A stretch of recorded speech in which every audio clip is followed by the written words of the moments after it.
खुलुमबाय बेयो बड'लेण्ड इंखं टेलिभिजन दिनै 9 अक्ट'बर 2024 बुधबार खालि सानसेनि बरादखौ नोंथांमोननि खाथियाव लाबोदों आं सदानन्द दैमारिया।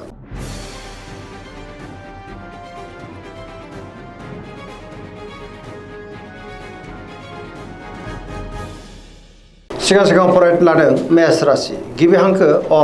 ल दिनैनि साना जोबोर मोजां बयनिफ्रायबा मोजां खौरां मोननोबो हागौ सोरजोंबा बाख्नाय जानानै गोसोआ दिनै जोबोर खुसि जागोन गुबुनजों मोजां सोमोन्दो लाखिनो रोंगोन जेरावबो जाफुंसारनो हागोन बहाबा दावबायनो एबा हान्थिनो खाबु मोनगोन आरो मोजाङैनो हान्थिनोबो हागोन मावनो लानाय खामानिखौ मावफुंनो हागोन गोसोआ दिनै जोबोर खुसि जागोन देहाया दिनै मोजाङैनो थागोन रांखावरियाव मोजां होनजायो बेफार फालांगियावबो दिनै जोबोर मोजां मुलाम्फा मोननो हागौ आयाबो बांगोन सोरबा लोगोनिफ्राय थोजासे हेफाजाब मोननोबो हागौ न'खराव बिसि फिसायनि गेजेराव अनलायनाय फैगोन बिदा फंबायनिफ्राय थोजासे हेफाजाब मोननो हागौ गुबुननि गोसोखौ गोरलैयैनो बोनोबो हागोन गोसोनि बोलोआ बांगोन समाजाव मान मोननो हागोन लाइमोनफ्रा दिनै जोबोर रमान्टिक जागोन गावबा गावनि गोसोनि साननायफोरखौ फोरमायलायनोबो हागोन पजिटिभ एनार्जिनि गोहोम गोग्लैगोन धोरोमारि बिथिङावबो दिनै गोसो दुंखांनो हागौ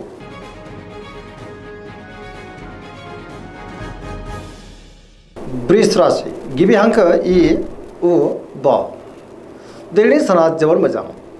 गोसोनि साननायफ्रा मोगथाङाव जाफुंनोबो हागौ गोसोखौ दिनै जोबोर गोजोननाय मोनगोन गोसोनि बोलोआ बांगोन गावनि गोसोनि साननायखौ गुबुननो फोरमायनो हागोन मावनो लानाय खामानिखौबो थि समावनो मावफुंनो हागोन समाजाव मान मोनगोन रांखावरियाव मोजां बेफार फालांगियावबो दिनै जोबोर मोजां मुलाम्फा मोननो हागोन न'खराव बिसि फिसायनि गेजेराव अनलायनाय फैगोन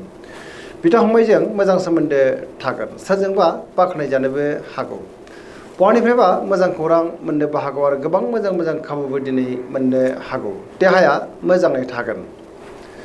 गोसोनि साननायफ्रा मोगथाङाव जाफुंनो हागौ आरो पजिटिभ एनार्जिनि गोहोम गोग्लैगोन सेंग्रा सिख्लाफ्रा गावबा गावनि गोसोनि साननायखौ फोरमायलायनोबो हागोन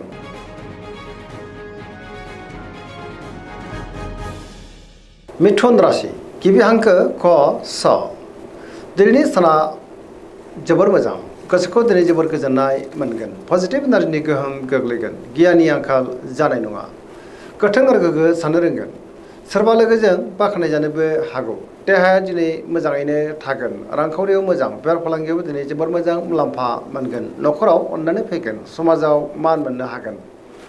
गोसोनि बोलोआबो बांनो हागौ मावनो लानाय खामानिखौ मावफुंनो हागोन सोरजोंबा बाख्नाय जानो हागौ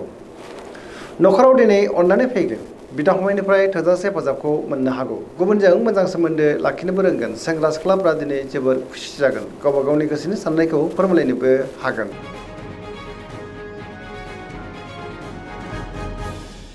कर्कट राशि गिबि हांखो ड ह दिनैनि साना मोजां आरो गाज्रिनि गेजेरजों बाबेनलांनो हागौ गोसोखौ दिनै जोबोर उसुखुथु मोननोबो हागौ सोरबा लोगोजों रायखुमा जानोबो हागौ सुथुरनि गाज्रि नोजोर थानोबो हागौ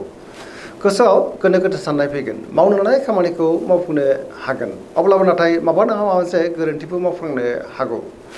रांखावरियाव मोजां बेफार फालांगियावबो जोबोर मोजां मुलाम्फा मोननो हागोन समाजाव लोगो लेवा बांनोबो हागौ देहाया दिनै बारा मोजां थायाबो जानो हागौ गोबां रोखोमनि देहायारि जेंनाजों मोगा मोगि जानांनोबो हागौ जानाय लोंनायाव दिनै सांग्रां जानांगोन फरायसाफ्रा फरायनायाव गोसो दुंखांगोन आरो मोजां फिथाइ मोनगोन गुबुनजों मोजां सोमोन्दो लाखिनोबो रोंगोन अब्लाबो नाथाय नेगेटिभ एनार्जिनि गोहोमबो गोग्लैनो हागौ सांग्रां जानाया गाहाम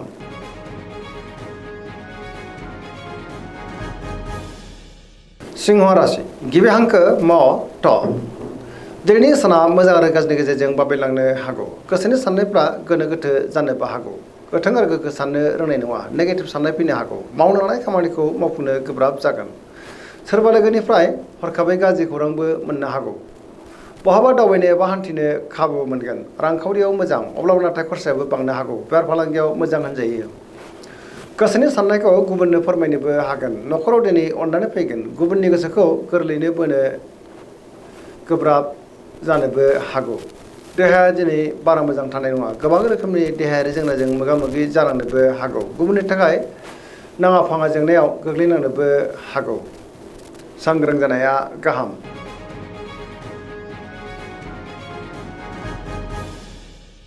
कन्या राशि गिबि हांखो प ट दिनैनि साना जोबोर मोजां गोसोआव पजिटिभ साननाय फैगोन गोथों आरो गोग्गो साननो रोंगोन गियाननि आंखाल जानाय नङा मोनफ्रोमबो बिथिङावनो जाफुंसारगोन गोबां मोजां मोजां खाबुबो दिनै मोननो हागौ सिगांनि बयबो आद्रा खामानियाबो दिनै मावफुंजानो हागौ रांखावरियाव मोजां अब्लाबो नाथाय खरसाया बांनो हागौ बेफार फालांगियाव जोबोर मोजां मुलाम्फा मोनगोन आयाबो बांनो हागौ गोबां मुंदांखा सुबुंजों दिनै लोगो मोनज्लायनोबो हागौ न'खराव अनलायनाय फैगोन बिदा फंबायनिफ्राय थोजासे हेफाजाबबो मोननो हागोन पजिटिभ एनार्जिनि गोहोम गोग्लैगोन लाइमोनफ्रा गावबा गावनि गोसोनि साननायखौ फोरमायलायनो हागोन आरो गोसोआ दिनै जोबोर रमान्टिक जागोन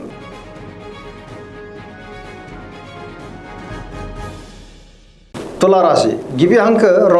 ट दिनैनि साना मोजां आरो गाज्रिनि गेजेरजों बाबेनलांनो हागौ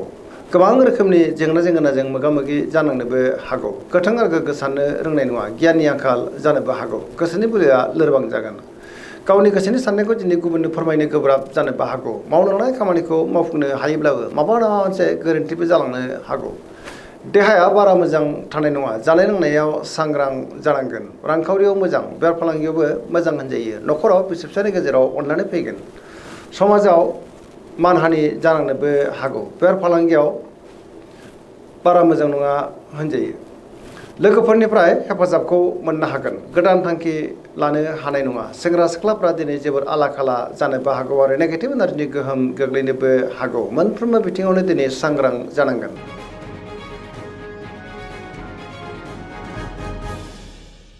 वृश्चिक राशि गिबि हांखो न स दिनैनि साना जोबोर मोजां पजिटिभ एनार्जिनि गोहोम गोग्लैगोन समाजाव लोगो लेवा बांनोबो हागौ सोरबा गोजाम लोगोजों बहाबा लोगो मोनज्लायनानै गोसोआ दिनै जोबोर खुसि जागोन गोसोआव गोथों आरो गोग्गो साननाय फैगोन मावनो लानाय खामानिखौ दिनै थि समावनो आरो गोरलैयैनो मावफुंनोबो हागोन गुबुननिफ्राय थोजासे हेफाजाबबो मोननो हागौ गोसोनि साननायफ्रा दिनै मोगथाङाव जाफुंगोन गोसोनि बोलोआ बांगोन समाजाव मान मोनगोन न'खराव दिनै अनलायनाय फैगोन रांखावरियाव मोजां अब्लाबो नाथाय खरसाया बांनो हागौ बेफार फालांगियाव जोबोर मोजां मुलाम्फा मोनगोन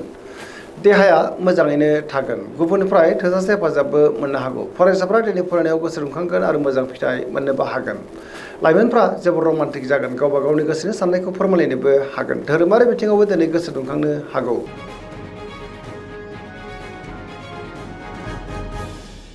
धनु राशि गिबि हांखो ढ फ भ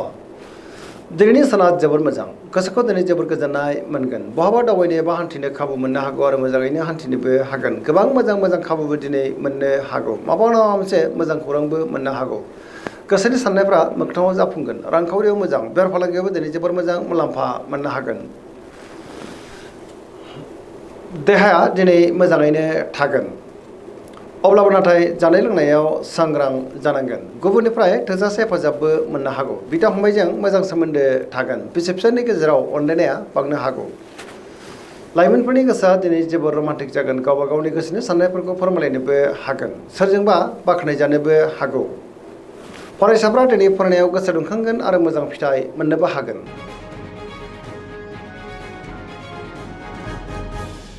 मकर राशि गिबि हांखो ख ज दिनैनि साना जोबोर मोजां गोसोखौ दिनै जोबोर गोजोननाय मोनगोन गोबां मोजां मोजां खाबुबो दिनै मोननो हागौ रांखावरियाव मोजां अब्लाबो नाथाय खरसाया बांनो हागौ बेफार फालांगियाव मोजां होनजायो मोननो गोनां धोनखौबो दिनै मोननो हागौ न'खराव बिसि फिसायनि गेजेराव अनलायनाय फैगोन बिदा फंबायजों मोजां सोमोन्दो थागोन बिमा बिफानिफ्राय अननाय आरो बोरखौ दिनै मोननो हागौ गुबुनजों बाख्नायजानानै गोसोआ दिनै जोबोर खुसि जानोबो हागौ गोदान खामानियाव आखाइ होजेननो हागोन न'खराव दिनै अनलायनाय फैगोन सेंग्रा सिख्लाफ्रा गावबा गावनि गोसोनि साननायफोरखौ फोरमायलायनोबो हागोन फरायसाफ्रा दिनै फरायनायाव गोसो दुंखांगोन आरो मोजां फिथाइ मोनगोन पजिटिभ एनार्जिनि गोहोम गोग्लैगोन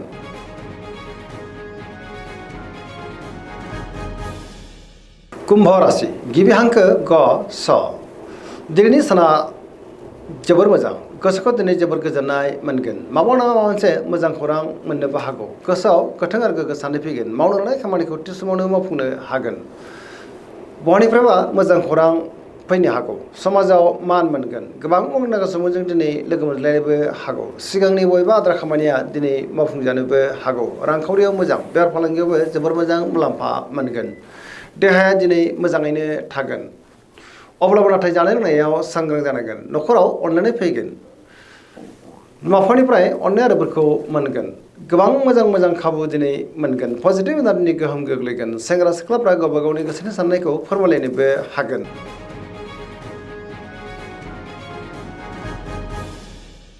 मीन राशि गिबि हांखो ड स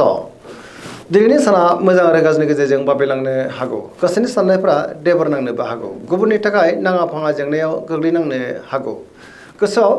नेगेटिभ साननाय फैगोन गोनो गोथो साननाय फैनोबो हागौ थि आरो गोथों साननो रोंनाय नङा गोसोनि बोलोआ लोरबांबो जानो हागौ गावनि गोसोनि साननायखौ गुबुननो फोरमायनो गोब्राब जागोन देहाया बारा मोजां थानाय नङा गोबां रोखोमनि देहायारि जेंनाजों मोगा मोगि जालांनोबो हागौ रांखावरियाव मोजां बेफार फालांगियावबो मोजां होनजायो लाइमोनफोरनि गोसोआ दिनै जोबोर आला खाला जानोबो हागौ गावबा गावनि गोसोनि साननायखौ फोरमायलायनोबो गोब्राब जानोबो हागौ नेगेटिभ एनार्जिनि गोहोम गोग्लैगोन फरायसाफ्रा दिनै फरायनायाव गोसो दुंखांगोन आरो मोजां फिथाइ मोननोबो हागोन